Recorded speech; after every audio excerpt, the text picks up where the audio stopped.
Bonjour. Bonjour Taha. Bonjour. Raouda. Bonjour. On va réviser ensemble l'immunité. L'organisme humain évolue dans un milieu peuplé d'éléments étrangers comme les parasites, les virus, les bactéries, dont certains sont pathogènes. Leur pénétration entraîne un ensemble de réactions. C'est la réponse immunitaire. Cela veut dire le système immunitaire est capable de distinguer tout ce qui appartient à l'organisme de tout ce qui est étranger. La question qui se pose maintenant, comment le système immunitaire distingue tout ce qui appartient à l'organisme, on va le nommer le soi, de tout ce qui est étranger, le non-soi.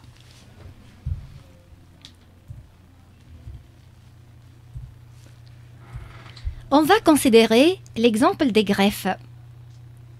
En cas de greffe de peau, il y en a deux résultats possibles.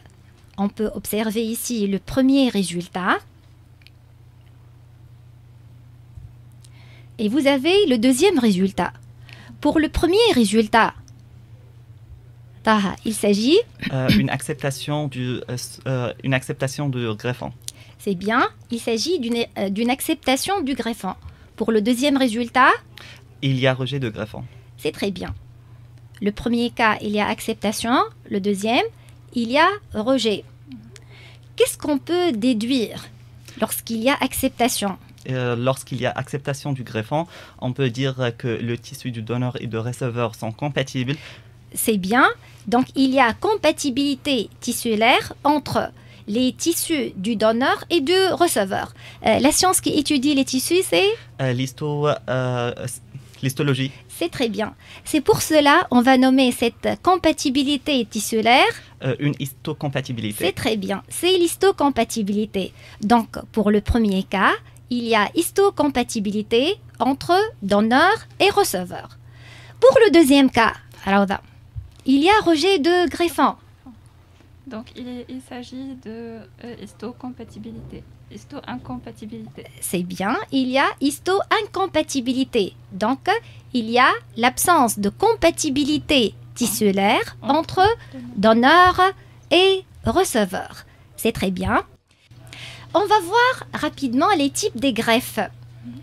Voilà le premier type. Notez autogreffe. Autogreffe, c'est-à-dire Le donneur et le receveur est le même. C'est très bien. Dans ce cas-là, il va y avoir acceptation ou bien rejet. Il y a acceptation, il y a histocompatibilité. C'est bien, il y a acceptation de greffe. Le type suivant, homogreffe. Dans ce cas-là, Le donneur et les receveurs sont de même souche ou bien de même lignée. c'est bien, appartenant à la même espèce. Hein. S'il s'agit des vrais jumeaux, on va parler. Isogreffe. C'est très bien. Le résultat, Il y a acceptation du greffe. c'est très bien. Il va y avoir l'acceptation de greffon. Donc, dans ce cas-là, le greffon est identifié par le système immunitaire comme étant Le soi. le soi. C'est très bien. Le type suivant, l'allogreffe. C'est lorsque le donneur et le receveur appartiennent à la même espèce, mais ils sont génétiquement différents. C'est très bien. Et dans ce cas-là, le résultat, Il y a rejet de greffon. c'est très bien. Donc, le système immunitaire va identifier le greffon comme étant, Un non-soi. c'est très bien.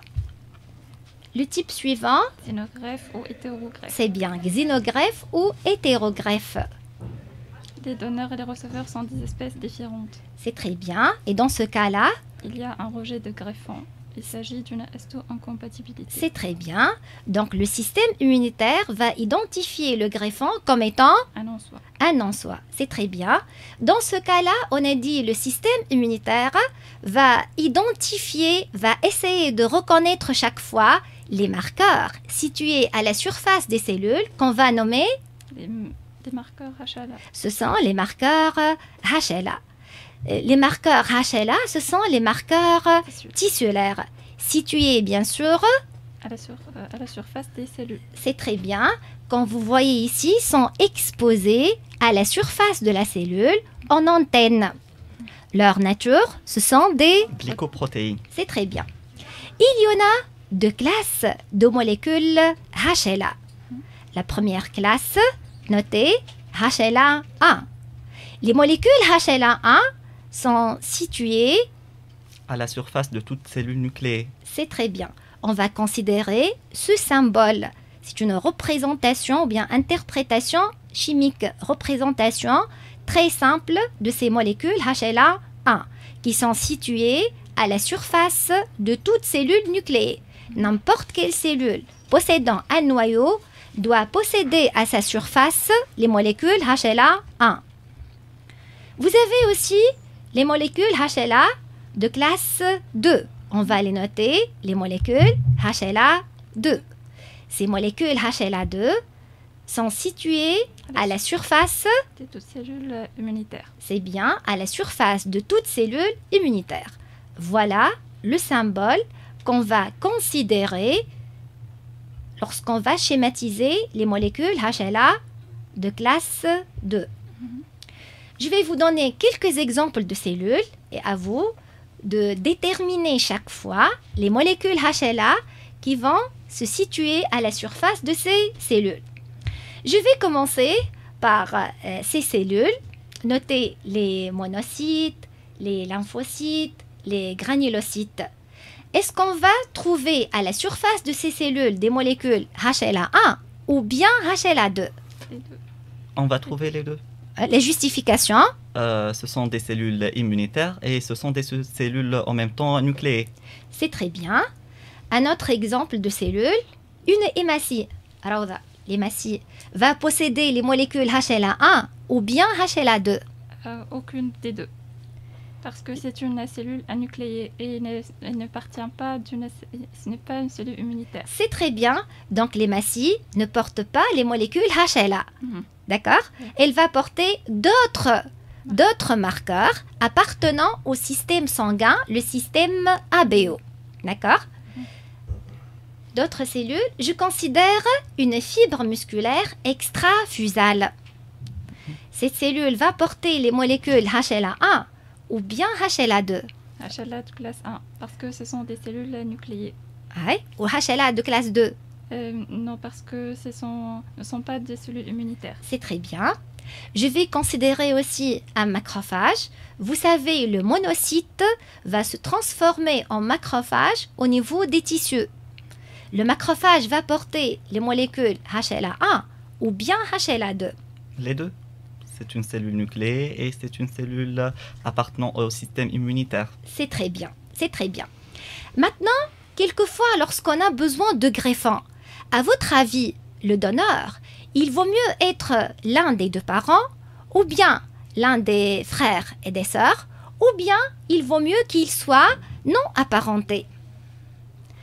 Il vaut mieux que soit apparenté, soit... Apparenté, on va voir les courbes très rapidement. Vous avez les courbes, relation entre le degré de parenté et l'histocompatibilité. Vous avez ici le pourcentage de survie du greffon. Oui, On remarque que chez un frère ou une sœur, il y a presque le degré ou le pourcentage de survie est presque 100%. oui, coloré en rouge En ici. rouge. Hein. Ouais. Chez un parent, une mère ou un père, il y a diminution. C'est-à-dire lorsque le donneur est l'un des deux parents. Oui, il y a diminution. Le taux de réussite reste encore plus élevé, presque 80%. C'est un taux élevé, mais par rapport à un donneur qui est un frère ou une sœur, il est plus faible. oui, c'est bien. Alors que lorsque l'individu est non imparenté, on remarque une chute de la courbe. Le pourcentage de survie est très faible, presque inférieur à 20%. Donc, Et le rejet s'effectue, très rapide avant d'un an. c'est très bien. Donc, il vaut mieux que le donneur soit, Un frère ou une sœur. c'est bien. On veut chercher une explication.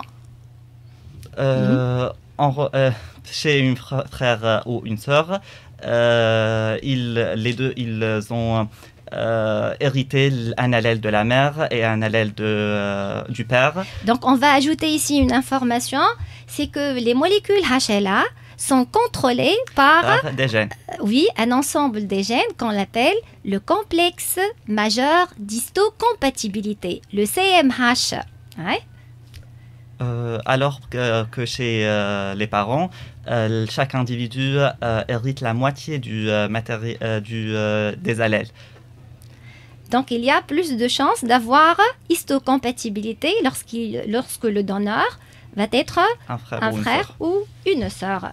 On va vous montrer par la suite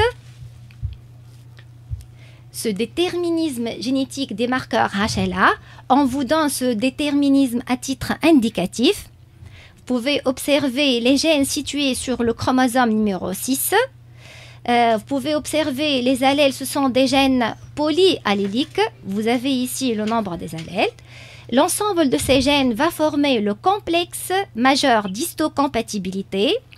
Il y en a le complexe majeur d'histocompatibilité 1, CMH1, l'acronyme CMH1, qui contrôle les molécules HLA1, et il y en a le CMH2 qui contrôle les molécules HLA2. D'accord? On va parler maintenant d'une cellule de l'organisme. Une cellule appartenant à l'organisme va être identifiée toujours comme étant un soi. Comme étant le soi. C'est très bien. Si cette cellule va devenir une cellule cancéreuse, c'est la cellule de l'organisme. Elle va devenir cancéreuse. Dans ce cas-là, elle va être identifiée par le système immunitaire comme étant le soi ou bien le non-soi. Comme étant le non-soi. C'est très bien, c'est le non-soi. On parle dans ce cas-là d'un soi modifié. C'est très bien. Le soi modifié est identifié comme étant le non-soi. On va voir comment s'effectue cette identification. On va voir donc le soi modifié. Pour expliquer ça, on va considérer tout d'abord une cellule qui montre un gène normal. Ce gène va s'exprimer. Donc, il y aura tout d'abord la transcription. C'est très bien, la transcription permettant d'avoir l'ARN messager qui quitte le noyau vers le cytoplasme. Dans le cytoplasme, il y aura la formation des protéines, c'est très bien, lors de la ou bien par la traduction. C'est très bien, par la traduction. Dans le cytoplasme, il y en a des réticulomes endoplasmiques et des ribosomes. C'est bien. Donc, il y en a ces ribosomes qui vont permettre cette expression, cette formation de ces protéines. Il y en a des enzymes. Les enzymes vont découper les protéines en peptides. Vous pouvez observer, voilà les peptides. D'accord?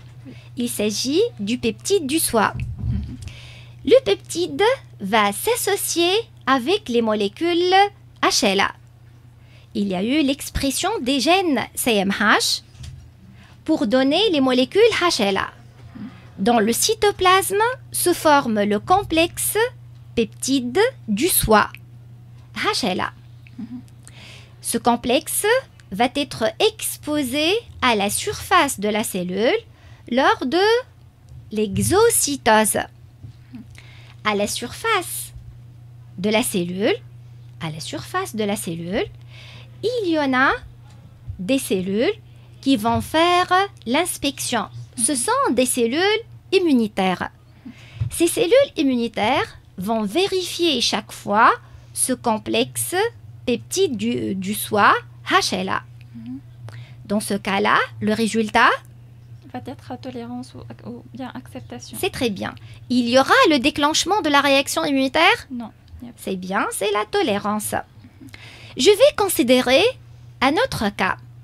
Le cas d'une cellule cancéreuse. Le gène va être modifié. On parle d'un gène anormal, un gène modifié. Ce gène va s'exprimer, va donner l'ARN messager, puis les protéines. Ce sont des protéines anormales.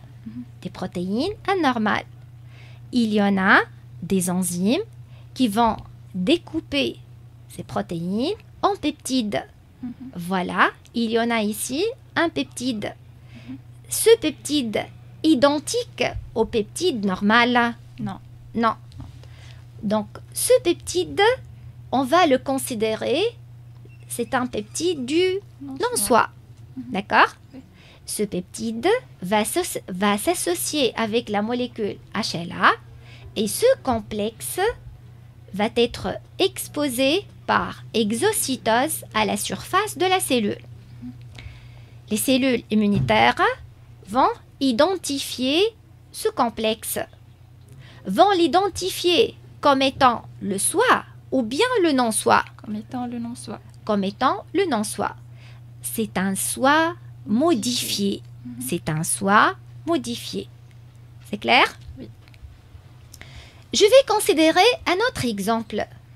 L'exemple d'une cellule infectée par un virus. Vous savez, le virus à l'extérieur d'un organisme est très fragile. C'est très facile d'éliminer un virus. D'accord? Par des simples détergents, on peut les éliminer. Mais si le virus infecte des cellules de l'organisme, il va utiliser la machinerie de synthèse de cette cellule pour permettre sa multiplication. D'accord? On dit le virus est un parasite cellulaire. Ce virus va injecter son ADN viral. Il va y avoir la transcription, la formation de l'ARN messager, ensuite la traduction, la formation des protéines virales. Les enzymes vont découper ces protéines en peptides. Il s'agit des peptides viraux. Ces peptides vont s'associer aux molécules HLA de la cellule de l'organisme. Ce complexe va être exposé à la surface de la cellule. Les cellules immunitaires vont identifier ce complexe comme étant le non-soi. Le non-soi. Il va y avoir déclenchement d'une réaction immunitaire. C'est clair? Oui. Le système immunitaire, grâce à ces cellules, va identifier chaque fois le non-soi. Il va déclencher une réaction immunitaire. Le non-soi, on va l'appeler antigène. L'antigène, c'est tout ce qui est étranger à l'organisme. L'antigène peut être une bactérie, un virus, une toxine. À la surface de l'antigène, on va trouver ce qu'on appelle des déterminants antigéniques ou des épitopes. C'est bien. Donc, le système immunitaire va reconnaître les déterminants antigéniques ou bien les épitopes situés à la surface de l'antigène.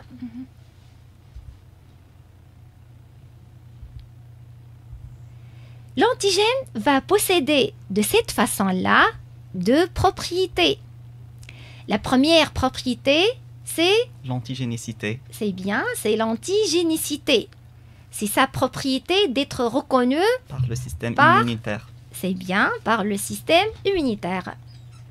La deuxième propriété, c'est son immunogénicité. C'est bien. C'est la propriété de déclencher une réponse immunitaire spécifique. C'est bien. C'est pour cela, on va dire, l'antigène est... Il est immunogène. C'est bien, il est immunogène, donc capable de déclencher une réaction immunitaire. Ces deux propriétés sont en relation avec... les épitopes. C'est très bien, la présence de ces épitopes situés à leur surface. Qu'on les appelle aussi... les déterminants antigéniques. C'est bien. Une fois l'antigène passe à l'intérieur de l'organisme, il va y avoir une réaction immunitaire naturelle pour éliminer cet antigène. Quelquefois, l'antigène est très virulent, ce qui fait la réaction immunitaire naturelle ou bien innée devient insuffisante. C'est pour cela qu'il y en a recours à une autre immunité plus efficace. C'est l'immunité spécifique.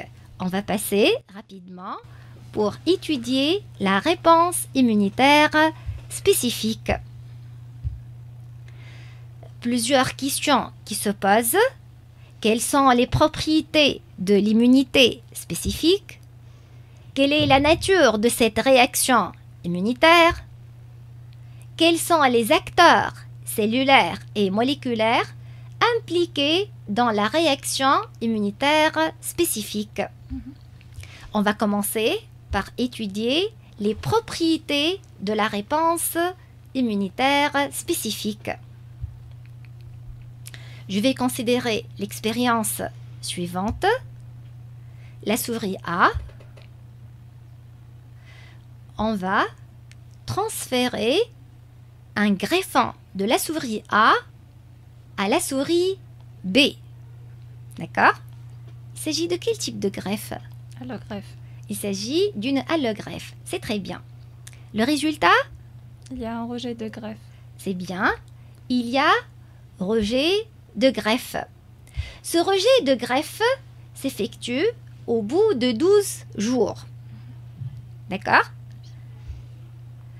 Je considère maintenant une deuxième greffe de A sur B. Bien sûr, il va y avoir rejet, mais maintenant le rejet s'effectue au bout de 3 jours et plus une durée qui est inférieure à la première. C'est bien. Donc le rejet s'effectue dans ce cas-là au bout de 5 à 6 jours. D'accord? Comment on explique la rapidité de ce rejet du greffon? Il y a une mémoire immunitaire acquise lors du premier contact avec l'antigène. C'est bien. Donc, lors du premier rejet du greffon, cette souris B devient immunisée. D'accord? Elle devient immunisée. Par la suite, lorsque cette souris B a reçu le même greffon pour la deuxième fois, d'accord, a pu se rappeler de ce greffon. Oui. C'est pour cela la souris B a déclenché une réaction plus rapide. C'est clair? Donc, la propriété dans ce cas-là, c'est la mémoire immunitaire. C'est bien. Puisque la souris B a pu se rappeler de cet antigène, de ce greffon, donc elle possède une mémoire. Donc, la réponse immunitaire spécifique est douée de mémoire. C'est très bien, est douée de mémoire. Vous savez, le premier rejet qui s'effectue au bout de 12 jours va être qualifié comme étant une réponse primaire. C'est très bien. La réponse primaire est une réponse lente. Elle s'effectue pendant 12 jours ici. Le rejet au bout de 5 à 6 jours s'effectue d'une manière très rapide. C'est pour cela que je vais considérer cette réponse une réponse secondaire. La réponse secondaire est une réponse plus rapide et plus efficace. C'est très bien, plus rapide et plus efficace. On passe pour une autre expérience, une autre propriété. Je considère la souris A. Elle va subir une injection d'une toxine tétanique. La toxine tétanique est l'agent pathogène du tétanos. D'accord? Quelques jours après, on va remarquer la mort de l'animal. Comment peut-on expliquer sa mort? La souris n'est pas immunisée contre la toxine tétanique. C'est très bien. La souris A n'est pas immunisée contre la toxine tétanique. C'est pour cela qu'elle a attrapé la maladie, le tétanos, d'où sa mort. Je considère la souris B. La souris B reçoit une injection de l'anatoxine tétanique. L'anatoxine tétanique, c'est une toxine atténuée, c'est-à-dire affaiblie. C'est très bien. On a fait le traitement de la toxine par la température ou bien par le formol pour devenir non pathogène. va devenir non pathogène. Mais cette anatoxine capable de stimuler le système immunitaire ou non? Oui. Normalement, oui. Elle garde ses épitopes. C'est très bien, va garder les épitopes.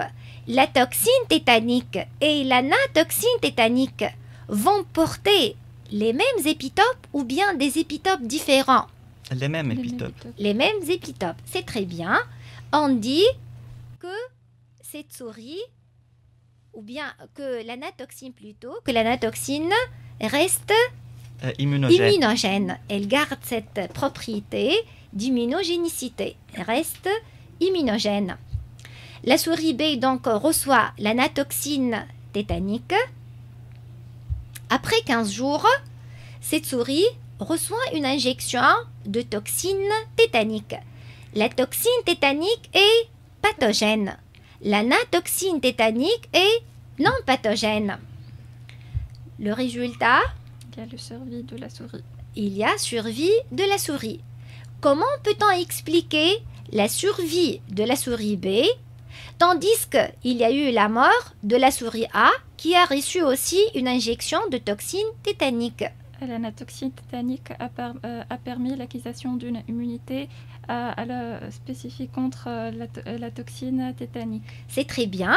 Cela veut dire la souris B devient maintenant immunisée contre la toxine tétanique par l'anatoxine tétanique. C'est très bien. La souris B devient immunisée contre la toxine tétanique par l'anatoxine tétanique. Donc, la souris B a acquis une immunité par l'anatoxine tétanique. La propriété qu'on va déduire? La réaction immunitaire est acquise. C'est très bien. Cette réponse immunitaire est acquise. Acquise par quoi ici? Par l'anatoxine tétanique. C'est très bien, par l'anatoxine tétanique. L'anatoxine tétanique, le fait de faire cette injection d'un antigène qui n'est pas pathogène, qui est non pathogène, nous rappelle une application médicale de cette propriété. C'est la vaccinothérapie. C'est très bien, c'est la vaccinothérapie. Le principe de la vaccination, c'est l'introduction dans l'organisme d'un antigène atténué, non pathogène, pour stimuler le système immunitaire. Dans ce cas-là, le système immunitaire va déclencher une réaction primaire ou bien secondaire? Primaire. C'est bien, va déclencher une réaction primaire. Par la suite, une fois il y a contact avec un antigène pathogène, le système immunitaire, dans ce cas-là, va déclencher une réponse immunitaire secondaire qui est plus efficace et plus rapide. C'est très bien. Voilà le principe de la vaccination. Cette souris B est une souris immunisée. Après 45 jours, on va faire une autre fois l'injection de la toxine tétanique. Le résultat? Il y a aussi la survie de la souris B. C'est très bien. Il y a encore la survie de la souris B. Donc, il y a l'acquisition de cette immunisation par l'anatoxine tétanique. D'accord? Et par la suite, il y a eu formation d'une mémoire. Des cellules mémoire. C'est très bien. On a dit c'est le principe de la vaccination. La propriété qu'on va noter maintenant, c'est que la réponse immunitaire spécifique est acquise. C'est la deuxième propriété. Lorsqu'on parle de l'immunité acquise, elle peut être acquise, on a dit, par la vaccination. La vaccination, c'est très bien. Peut être acquise par la vaccination ou bien par la maladie elle-même. C'est très bien, par la maladie elle-même. En parlant de la vaccination, vous savez que plusieurs maladies graves et infectieuses sont prévenues et évitées par la vaccination. Pour l'acquisition de cette immunisation par la maladie elle-même, on sait qu'il y en a plusieurs maladies infectieuses graves comme la variole, la rougeole, la tuberculose, la diphtérie, ne récidive pas. C'est-à-dire, si l'organisme les a contractés une fois, après guérison, il ne les contracte plus jamais. On dit alors qu'il a acquis une résistance ou bien il est immunisé. Je passe pour une autre expérience. On va chercher une autre propriété. On considère cette souris qui reçoit l'anatoxine tétanique. Après 15 jours, cette souris est injectée par la toxine tétanique. La toxine qui est l'agent, on a dit, du tétanos. Le résultat, la survie de la souris B. Il y aura la survie de cette souris. Pourquoi? Elle est immunisée contre la toxine tétanique. Par l'anatoxine tétanique. C'est très bien. Je considère une autre souris C qui a reçu l'anatoxine tétanique. Après 15 jours, cette souris reçoit une injection de toxine diphtérique. Le résultat, il y a la mort de la souris C. Il y a la mort de la souris C. Comment peut-on expliquer la mort de la souris C malgré qu'elle a reçu une injection d'anatoxine tétanique? L'anatoxine tétanique ne protège le souris C que contre la toxine tétanique. Ouais. Donc ne va pas protéger l'animal contre la toxine diphtérique. Vous savez, la toxine diphtérique, c'est l'agent pathogène d'une autre maladie, c'est la diphtérie. Hein? D'accord? Donc, qu'est-ce qu'on peut dire concernant cette nouvelle propriété? On peut remarquer que cette immunité est spécifique. C'est très bien, cette immunité est spécifique. Si l'animal est immunisé contre la toxine tétanique, donc ne peut pas donner une réponse contre la toxine diphtérique.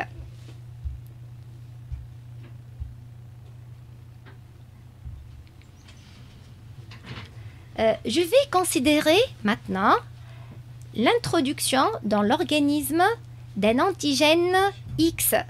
C'est une première injection. Vous avez la réponse. Il y a augmentation du taux plasmatique de l'anticorps anti-X, mais cette augmentation se fait au bout de 10 jours. C'est bien, voilà la durée, après 10 jours. Et on remarque que le taux est faible. C'est très bien, le taux est faible. Si par la suite, on va introduire l'antigène X pour une deuxième fois. Vous avez la courbe numéro 2. On remarque une réponse qui est plus rapide. Au bout de 5 jours, il y a production d'anticorps anti-X. C'est très bien, toujours les anticorps anti-X. Et le taux est beaucoup plus important par rapport à la première injection. C'est très bien. Donc, la réponse numéro 1 ici. C'est une réponse primaire. C'est bien. Alors la réponse numéro 2. C'est une réponse secondaire. C'est très bien. Si on fait l'introduction en même temps de l'antigène pour une deuxième fois, l'antigène X, et l'introduction de l'antigène Y pour la première fois. Dans ce cas-là, le système immunitaire va donner une réaction primaire contre X et Y, ou bien réponse secondaire contre X et Y. Il va donner une réponse secondaire contre X et une réponse primaire contre Y. Oui.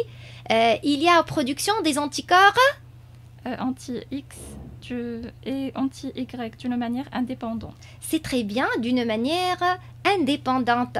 Cela veut dire cette immunité spécifique est capable de produire à la même fois plusieurs réponses immunitaires. C'est très bien, des réponses primaires et des réponses secondaires d'une manière indépendante et spécifique. Et spécifique, c'est très bien. Contre X, il y a production des anticorps anti-X.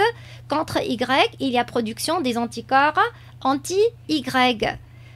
Donc, on va dire que cette réponse immunitaire... Elle est spécifique. Et diversifiée. Diversifier. On cherche une nouvelle propriété. C'est très bien. Il y en a ces propriétés. On cherche une nouvelle propriété. Cette réponse immunitaire est douée de la diversité. C'est très bien. Pourquoi cette propriété douée de la diversité? Parce que l'organisme peut confronter dans la même période plusieurs organismes pathogènes. C'est très bien, plusieurs antigènes. Il y en a une multitude d'antigènes qui peuvent franchir l'organisme. D'accord? Donc, il y a possibilité de déclencher d'une manière indépendante et spécifique ces réponses immunitaires. Donc voilà, cette propriété, cette nouvelle propriété, c'est que la réponse immunitaire spécifique est douée de la diversité. D'accord? Mais bien sûr, vous avez ici l'autre propriété. C'est que l'immunité... Elle est spécifique et elle est douée de mémoire. C'est très bien. Ici, on a noté la nouvelle propriété. Hein? D'accord? Je vais considérer une autre expérience. La souris A qui reçoit la natoxine tétanique. Après 15 jours, on va chercher par la suite l'explication pourquoi on va attendre chaque fois 15 jours.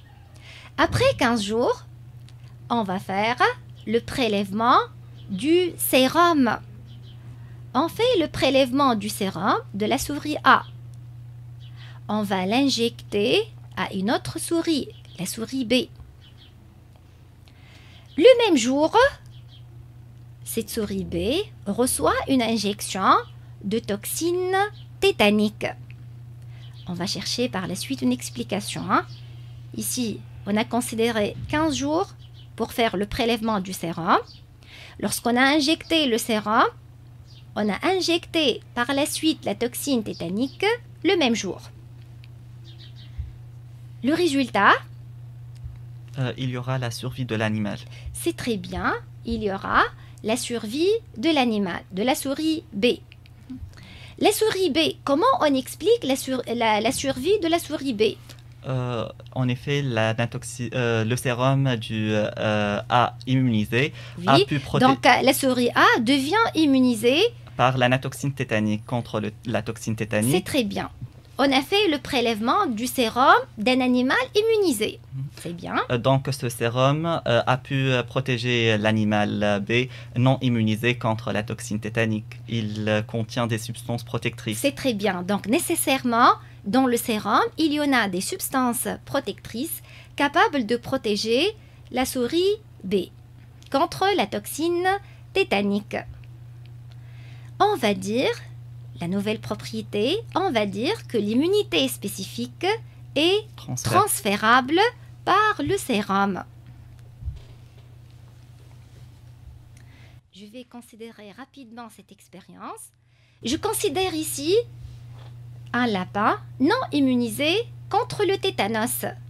On fait le prélèvement de son sérum, puis le transfert à d'autres souris qui vont recevoir l'injection de bacilles tétaniques.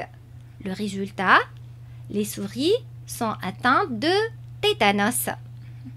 Si je considère un lapin immunisé contre le tétanos, on fait le prélèvement de son sérum, on va l'injecter à d'autres souris qui vont recevoir par la suite des injections de bacilles tétaniques. On remarque la survie de ces souris et ce sont des souris saines.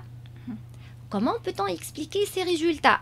Le sérum du lapin non immunisé contre les tétanos ne contient pas de substances protectrices, alors que le sérum du lapin immunisé contient des substances protectrices qui ont pu protéger les souris contre le bacille tétanique. C'est très bien. Ces substances protectrices, ce sont des anticorps. C'est très bien. Ce sont les anticorps. C'est clair? Je considère une autre expérience. On va chercher une autre propriété.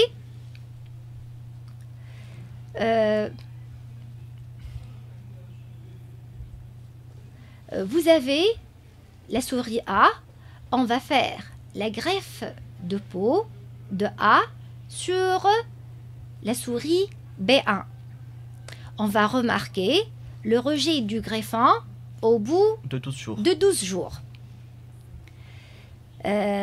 Voilà, l'animal B1 maintenant devient immunisé contre le greffon de A. C'est très bien. Devient immunisé contre le greffon de A.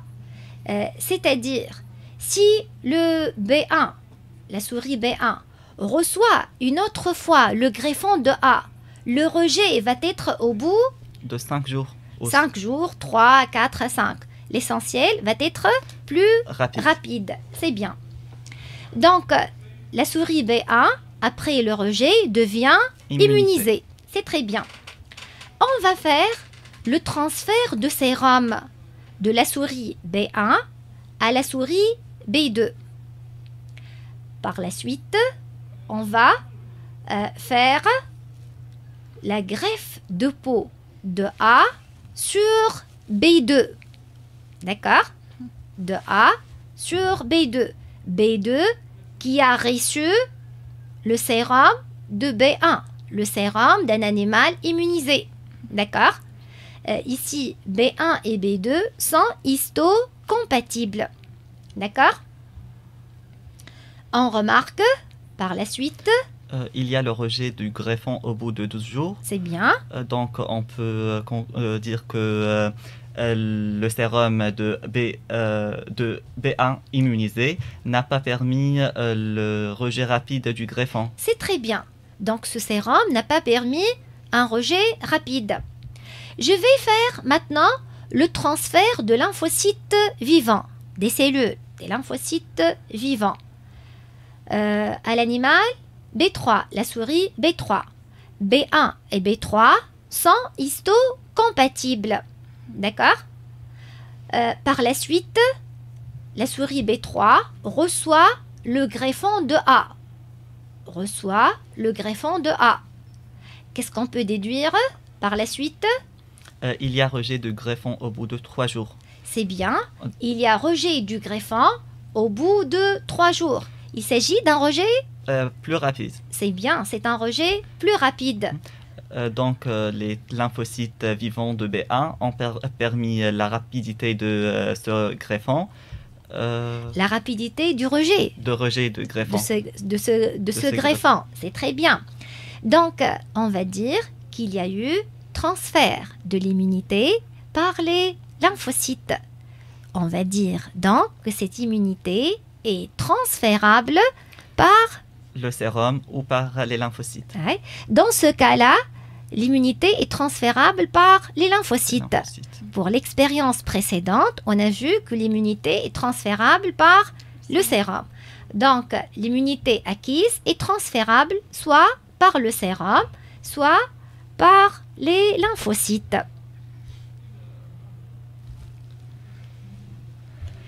Donc, on va voir deux propriétés de l'immunité spécifique qui ont été utilisées dans deux applications médicales. On a parlé de l'application médicale qui est la vaccination, la vaccinothérapie. On a utilisé quelle propriété? La mémoire. La mémoire. Donc, l'immunité spécifique est douée de mémoire. Donc, il y aura une application médicale, c'est la vaccinothérapie. Pour l'autre propriété, c'est qu'elle est transférable par le sérum. Elle est transférable par le sérum.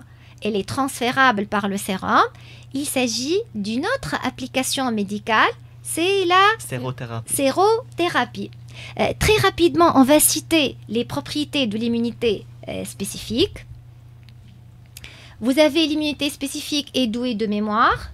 Ensuite, elle est acquise. Elle est acquise. Elle est spécifique. Elle est spécifique.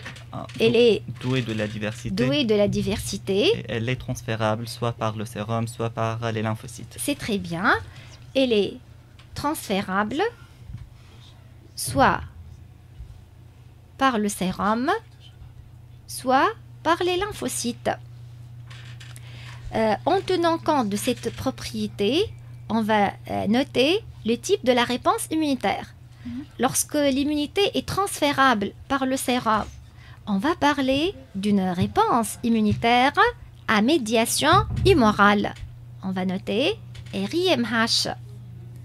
Lorsque l'immunité spécifique est transférable par les lymphocytes, on va parler d'une réponse immunitaire à médiation cellulaire. Je vais vous montrer très rapidement l'expérience suivante. À vous de déterminer s'il s'agit d'une RIMH ou bien RIMC. Allez-y. Pour le cobaye A, on fait l'injection de la toxine diphtérique. Vous faites attention, vous avez le cobaye A. Immunisé contre la diphtérie. C'est très bien. Immunisé contre la diphtérie. C'est bien. Suite à l'injection de la toxine diphtérique, il y a survie, donc il a acquis une mémoire immunitaire contre la diphtérie. C'est bien. Pour le cobaye B et C. Pour les cobayes B et C, on fait le prélèvement du sérum de B et de C. Du B ou bien de C. Du B ou de C.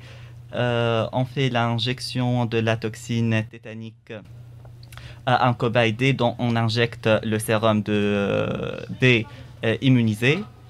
Il y aura la survie de Donc, le cobaye D reçoit le sérum de B qui est immunisé et rapidement va recevoir la toxine diphtérique. Le résultat? Il y a la survie de l'animal. Cela veut dire que le sérum a pu protéger le cobaye D contre la diphtérie. Le sérum de B a protégé le cobaye D contre la toxine diphtérique. C'est bien. Donc, il s'agit... On observe l'expérience. Oui, la suite. La suite. On fait le transfert des lymphocytes de B immunisés à un cobaye E non immunisé dont on injecte la toxine diphtérique. On remarque la mort de cet animal. Donc, les lymphocytes de B n'ont pas pu protéger le cobaye contre la diphtérie. Il s'agit donc d'une RIMH. RIMH, c'est très bien. On va terminer avec l'expérience suivante. Donc voilà, c'est une RIMH, réponse immunitaire à médiation humorale. L'expérience suivante. On prend un lot de cobayes immunisés contre la bacille de Koch. On fait l'injection à un cobaye A du bacille de Koch et on remarque la survie. Donc l'animal A est immunisé contre la bacille de Koch. Oui, on est sûr maintenant qu'il est immunisé, il est protégé contre le bacille de Koch. On fait le prélèvement du sérum du cobaye B ou bien du C et on l'injecte à un cobaye D non immunisé et au même jour on lui fait l'injection du bacille de Koch. On remarque sa mort. Donc le sérum n'a pas pu protéger la cobaye D contre la bacille de Koch. C'est bien, contre le bacille de Koch, c'est très bien. On fait le prélèvement du lymphocyte du B ou bien C immunisé contre la bacille de Koch et on fait l'injection de ces lymphocytes à un cobaye E qu'on lui injecte aussi le même jour le bacille de Koch. Oui. On remarque la survie de l'animal du cobaye E. Donc, les lymphocytes ont pu protéger la cobaye E contre la bacille de Koch. Contre le bacille de Koch, c'est très bien. Il s'agit d'une RIMC. C'est bien, c'est bien. Ici, on va remarquer très rapidement que l'immunisation du cobaye A contre le BK s'effectue par des lymphocytes. Par le BCG, l'immunisation s'effectue par le BCG. Donc, dans ce cas-là, il s'agit d'une RIMC, réponse immunitaire à médiation cellulaire. On va s'arrêter à ce niveau-là et on va poursuivre la séance prochaine, Inch'Allah. Merci beaucoup.